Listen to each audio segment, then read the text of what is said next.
Okay, today we're going to be talking about credit scores. I'm going to be telling you how that number is generated, where that number comes from, how I'm going to give you some tips on how to keep that number going up versus going down. All right, before we start on credit score, let's define what credit means. Credit is anytime you get a good or service up front without initial cost. You're making an agreement with a business or a vendor for a good or service, saying that you're gonna pay them back at the later date. And 9 times out of 10, that payment is gonna come with a little interest because businesses are in it to make money. So if they lend you something, they're gonna want a little something extra back. Your credit score is what the lenders look at to verify whether you the right person to lend money to or to lend a line of credit to. And our credit score is generated by us. Mainly, it takes you 6 months to establish credit in your name. So once you got something in your name for 6 months, then whatever that is, start reporting to the credit bureau.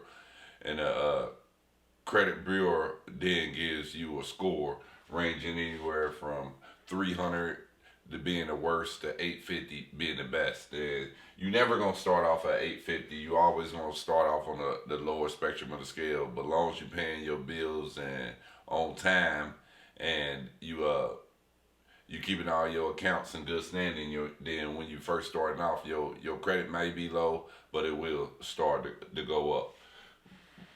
Where we can find this score, first of all, everybody need to download a credit report, and there's credit sites that will give you free credit reports. You can go to Credit Karma, you can go to Experience, you can go to Credit Wise, and I'm pretty sure it's tons and tons of more credit sites that will give you a free credit report. And you want to look at that credit report because that credit report is like your Carfax on you. It's like everything that you don't owned in your name, any accounts that you open, any accounts that got closed, anything, any bills, anything that's in your name dealing with income is going to be on your credit report. And you can go to Credit Karma, Experience, and Credit Wise and just fill out your name. And you can actually get them apps on your phone and they give you a free credit report. It's good to download them because not only do they give you a free credit report, they also go into detail about what's everything on your credit. They give you options if you took something off your credit. If you used to do this with your credit, this can boost your score. So this is real good sites, and I actually use all three of these sites myself because it just helps me know where I'm at with my credit at all times. And some of them may have something that another one may not have. You very seldom run into that, but with the hospital bill, sometimes you will see that one will show a hospital bill versus another will not show a hospital bill. So you may have your scores may range, on these different credit sites, but when you're looking at more than one, you got a better number, a better real number of where your credit score is actually at. Okay, let's talk about some stuff that it could either hurt or help your credit. Like everything I'm going to talk about could go two ways. If you're doing it the positive way, it's going to help your credit. If you're doing it the negative way, it's going to hurt your credit. Okay, length of accounts. Okay, when you first establish credit, let's say you get a credit card when you 18 years old. You keeping that credit card open is very important because that establishes your length of credit. I know sometimes when we first get credit, that's when we working on our credit, and that's, to be honest with you, when you get to the worst interest rates and the worst deals possible when you buying anything when you first establish credit. And I know we may get older and we may have that credit card for 5 to 6 years, and we may feel like we don't want to pay the unnecessary fees or the annual fees or the monthly fees that may come with it, and we may want to cancel that card. But it's good that we just continue to pay them fees and we keep that card open, or we maybe even contact that credit card company and talk to them about getting in a better interest rate, because keeping that credit open, it establishes your length of credit, and the longer you have things open, that'll help your credit score go up. And the number of accounts you got open that's in good standing will also help your credit go up. You can buy something and you can pay it off, and it'll still go under, it'll still follow under the open accounts. It'll just be in accounts that's been paid off. But as long as you got a lot of accounts open and they all good standing and you paying your bills, your credit score will be going up.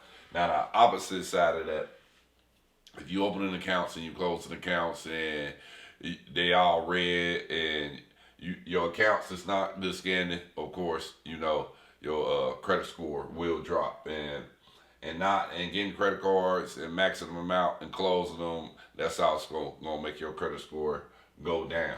And not having enough accounts, or if you somebody who want to put something in everybody else's name, and you staying in the house with your wife and everything is in your wife's name, or vice versa, everything is in your husband's name.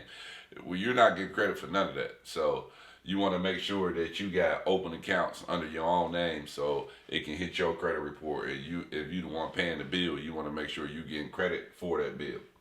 Another thing is credit card usage. Uh, Having a lot of credit cards can either help your credit or hurt your credit. If you got a lot of credit cards and you got a lot of available credit on them, then that's going to help your credit, because what it's telling the lenders and the banks that we can trust you with this money, and it's not necessarily going to burn a hole in your pocket, and you got these credit cards but you using them for emergency situations. But now, if you got a lot of credit cards and your credit cards are maxed out, and let's say you got $10,000 worth of credit, and $9,000 of that credit is maxed out in credit cards, then that's gonna hurt your credit cards, and it's gonna show on your credit report that your credit card usage rate is very high and your available credit is low. So that will make your score go down. So if you're gonna get these credit cards, just make sure you can maintain them, and make sure you got discipline, not necessarily to use them. Because when it comes to credit cards, you want to avoid using them anyways, because of the simple fact, why would you want to pay interest rate on something that you buying if you got the cash right there to buy right then and there? The only thing you're going to do is wind up burning unnecessary money. So credit card usage, you want to keep that low and just save those credit cards for emergency situations. Payment history, bills on time. So, okay, for instance, you got a car note, and if you late every single month on your car note, then you're gonna get a red flag every month on your car note. And because these any bills that you paying that's reporting to the credit bureau, it's going, if you late on payments, they're gonna report that you late on payments, and that's gonna sink your credit, and then your payment on time rate will go down, and that will make your credit score go down. So if you got bills, you want to pay them on time. But a good trick that I always do, I use the automatic payment. I mean, on everything I pay, I just set it up to automatically come out of my account on the day it's supposed to be paid. And sometimes I try to set them up 2 or 3 days beforehand, so that way I can see the money actually clearing my bank on that day. So that's just a good tip to use. Set up the automatic bill pay. You save $5 to $10 sometimes by setting that up anyways, and that way you ain't late on your payments, and that way the people you paying ain't reporting your payments late to the credit bureau, because you don't want to lose those unnecessary points by not paying your bills on time. The next thing is derogatory marks. That's stuff for collections. Now, stuff for collections, that probably hit your credit report the hardest, because that's basically saying you didn't pay somebody sooner or later, or a long time ago you didn't pay nobody, and now you probably thought you got away with it. It could have been a hospital bill, and I'll be the first one to tell you.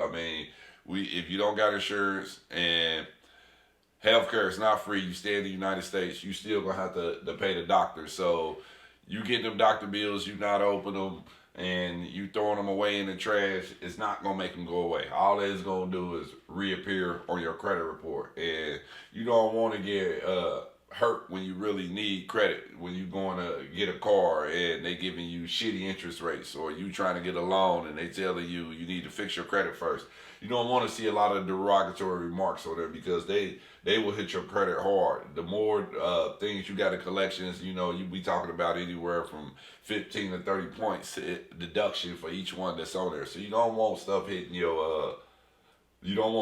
collections and making it to your credit report. So when you do see stuff on there, you need to contact these people. You need to set up payment plans, and you need to figure out the quickest and best way to take care of these people, to get them removed off your credit report. Because anything that's in collections, these people still want their money.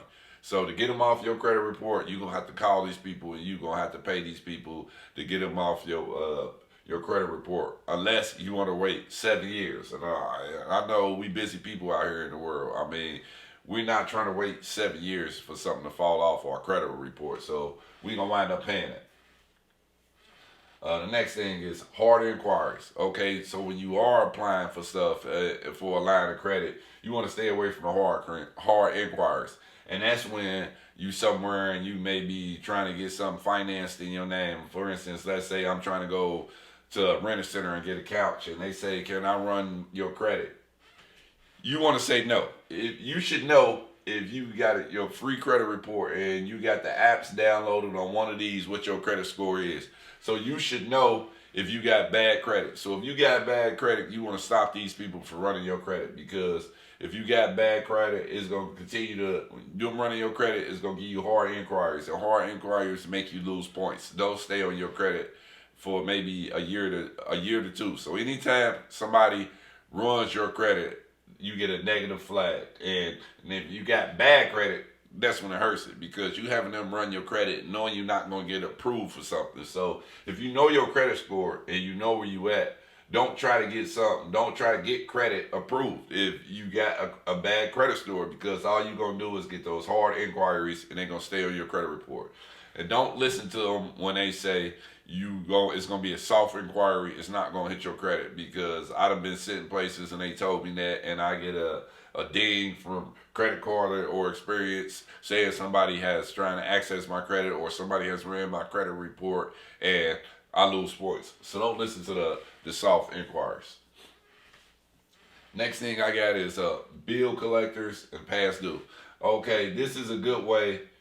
The best way to stop stuff from getting on collections is pay the people when they trying to get paid. And like earlier when I said paying the bills on time, that's the same thing with bill collectors and past due.